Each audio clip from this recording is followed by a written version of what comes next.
Alright, ladies and gentlemen, it is time to get into everything that's going to be happening this week. And this week is going to be another big one. And it's probably going to be categorized based off of the data that we're going to get this week and the banking crisis that is evolving. But we are getting more details out of this new situation with Putin putting nuclear weapons in Belarus. A lot of people are comparing this to the Cuban Missile Crisis, and I doubt this bodes well for equity markets starting tomorrow. But hey, we'll see. So there's a lot we need to get into, and that's only the tip of the iceberg. We're going to get into it. Hit the like button, subscribe to the channel, source your comments, questions, or concerns down below in the comment section if you have not already. And the first thing that I want to start with is the banking crisis. So we know, we've reported on this many times, that the government, the Fed, the FDIC, right, the Treasury, they've all taken these steps to assure depositors will be made whole. There's been a lot of back and forth. Fed Jerome Powell said all deposits are safe. Janet Yellen said we're not giving out blanket FDIC insurance. Little unclear, I guess, but you're not seeing the next bank fail yet, and that is definitely a good sign, even though there is a lot of stress in the banking system. All in all, there's been about $400 billion that has been lent out, and you can see this on the Fed balance sheet. If you take a look at it right here, let's go ahead and refresh this page. Look at the last 3 months.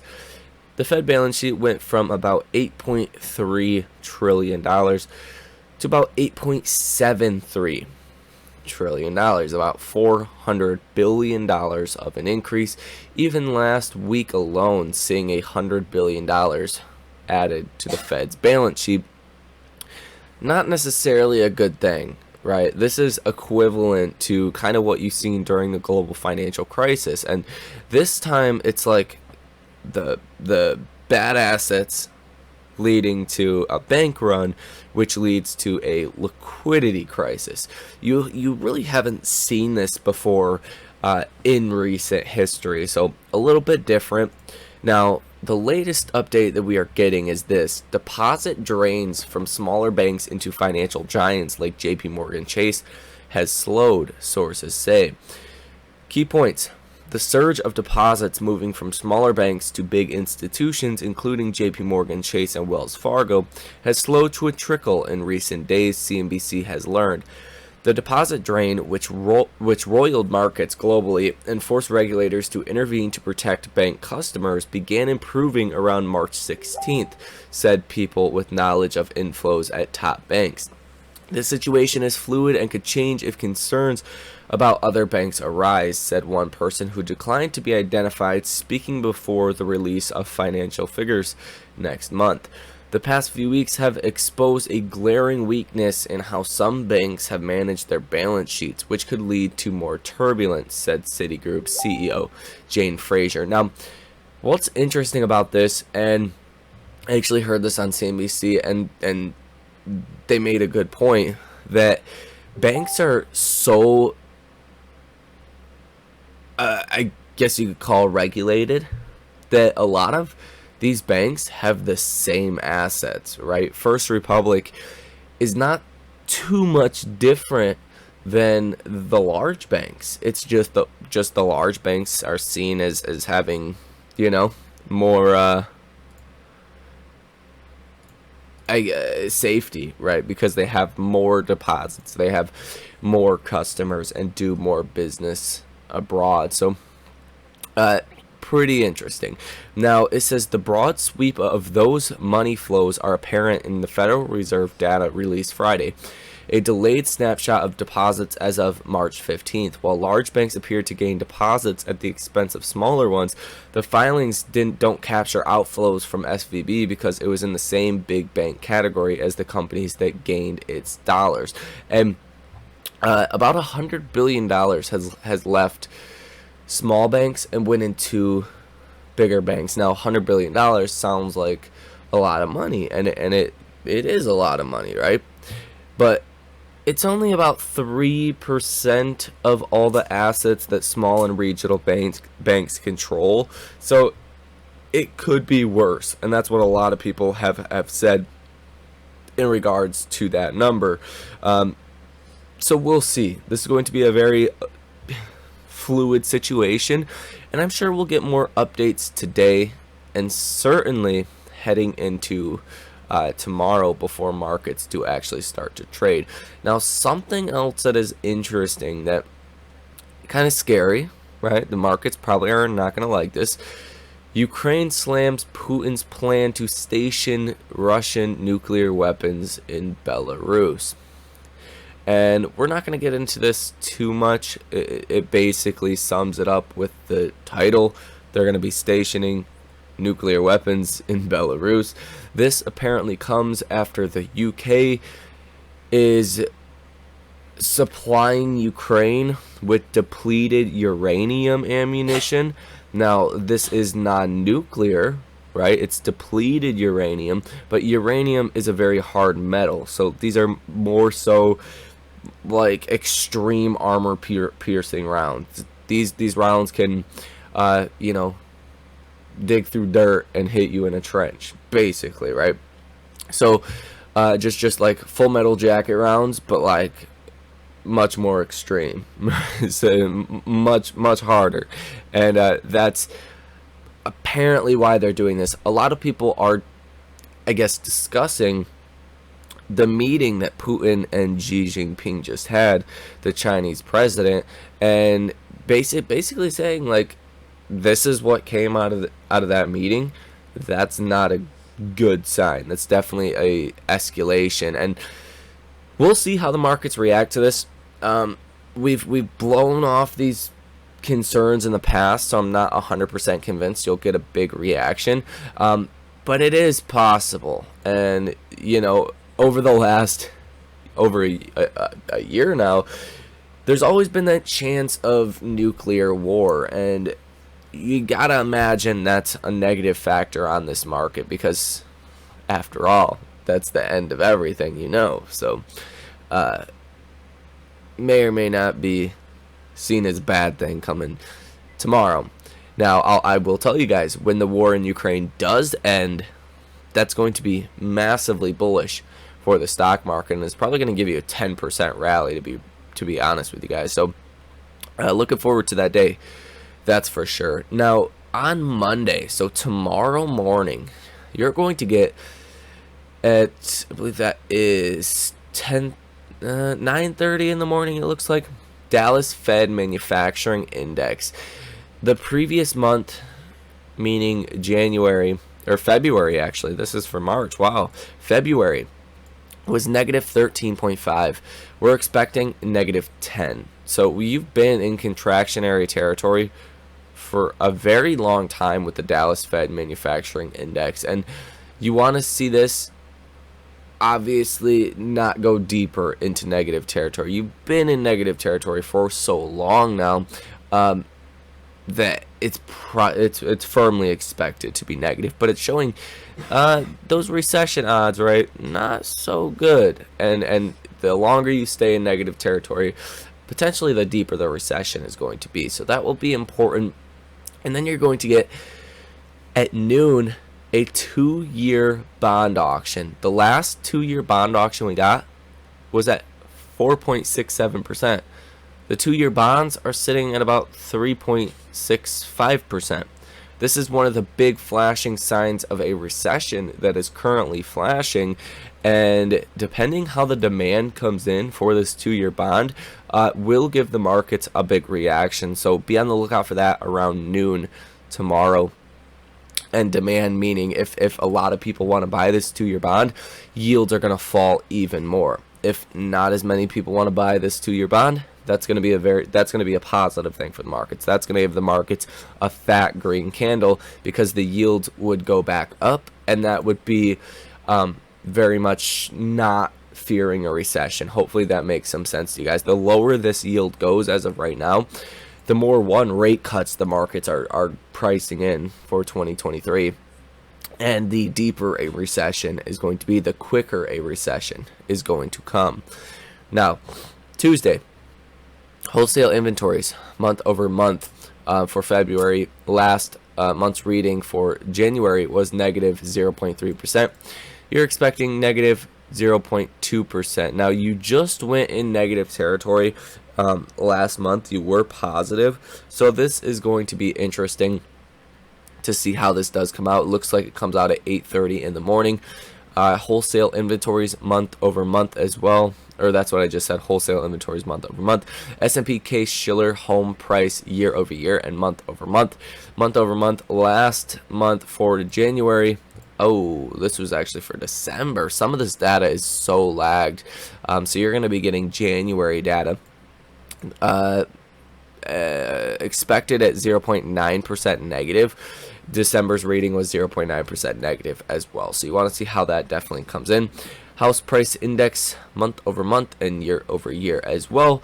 Fed bar testimony. This is probably going to be one of the bigger events coming this week, and a lot of this is going to be over the banking situation that we have been seeing, because he is the one that is obviously leading the essentially investigation into what happened with SVB as well as these other banks that did fail. So we're going to get more updated information, and that's basically going to do it for Tuesday. Some smaller data points as well, but I think Fed bar is probably going to be the main story there. Wednesday, pending home sales month over month for February.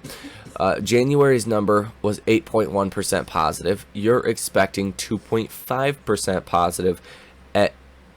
That comes out at 9 o'clock. So you're still expecting positive, which you were not positive for most of pretty much all of 2022. You were in negative territory. Now 2023, you've started off positive. So if you go back negative, probably not going to be a great thing. Pending home sales year over year, expecting negative 19%.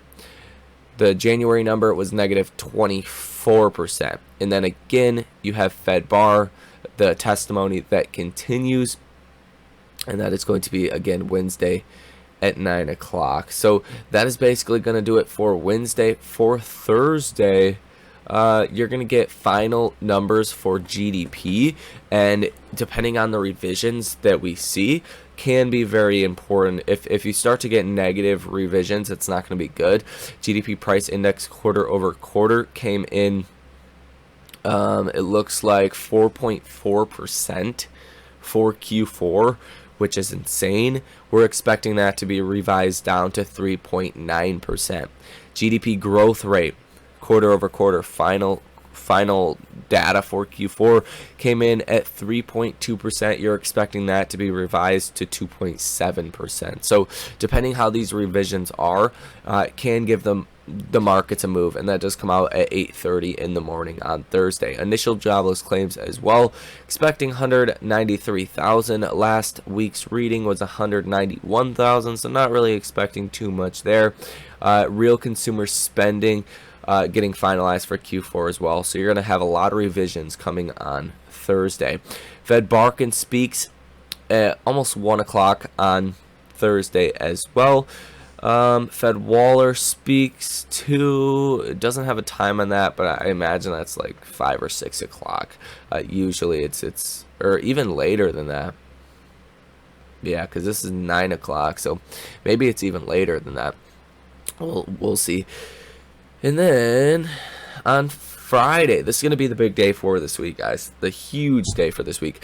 You have the France inflation rate year over year, and that's not going to be as important to us, but personal spending month over month for February. Last month's reading in July came in at 1.8% positive. You were expecting a 0.5% positive. This is the real catalyst for this week. Forget everything else. Core PCE price index month over month for February comes in at 8:30 in the morning. January's reading was positive 0.6%. You were expecting another 0.6% positive reading. Now, why this is going to be so important going ahead is because the Fed and the markets have very different interpretations of how Fed policy is going to go. The markets, on one hand, are pricing in as many as 4 rate cuts by the end of the year, and the Fed's saying that's not what we are forecasting. Literally, the only way you get that many rate cuts is if the economy is so bad you don't even want to be an investor in the markets. At that point, it's not going to matter if the Fed does cut rates. It would be terrible. Why is that? Well, because inflation is 6%. Recessions do bring down inflation, but typically recessions are not the best time to be an investor in the stock market, right? And there's going to be all of this fear about inflation. There's really going to be not a huge urge to go out and print a whole bunch of money at once. Fed Jerome Powell does not want to leave his legacy as the Federal Reserve Chair that fought inflation, got it down, U-turned, had to go back, fight it again. Sounds like Paul Volcker. He wants to be the Fed that stayed tough even when the economy was bad. For a brief period of time, maybe 6 months when the economy was bad, got inflation down, slowly started to accommodate the markets, and did things the right way.